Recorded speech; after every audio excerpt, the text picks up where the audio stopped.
Isueta. Doon po sa Metro Manila at saka sa Cagayan Valley, sa Iloilo, sa Visayas, at saka dito po ang ating masibaga po ang ating Madam President, good afternoon.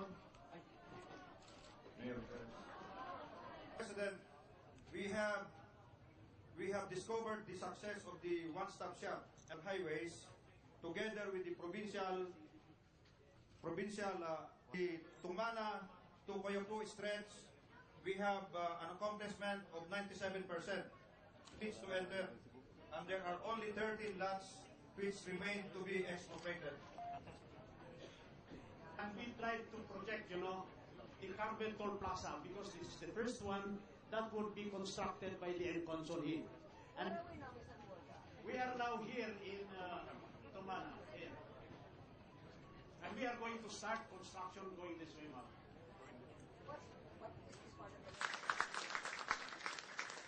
So we have heard Mr. Murga tell us what they're going to do.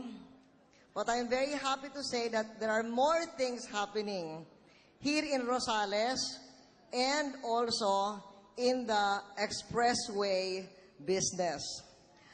Here in Pangasinan, not only are we starting the construction of this private sector expressway, but also, since last November, we've already been constructing the re-regulating pond of the San Roque Dam.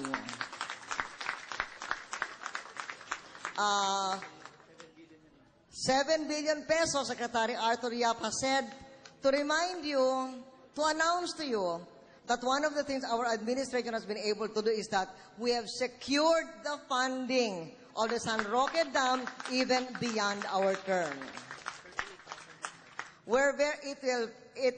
And this funding will be able to irrigate 38,000 hectares here in Pangasinan. 3 croppings a year, as Conrad Estrella said. And between the very fertile irrigation lands to be enabled by the San Roque Dam and the bustling economic activity that will happen here in Rosales because of this expressway, Rosales will surely become the city of Rosales.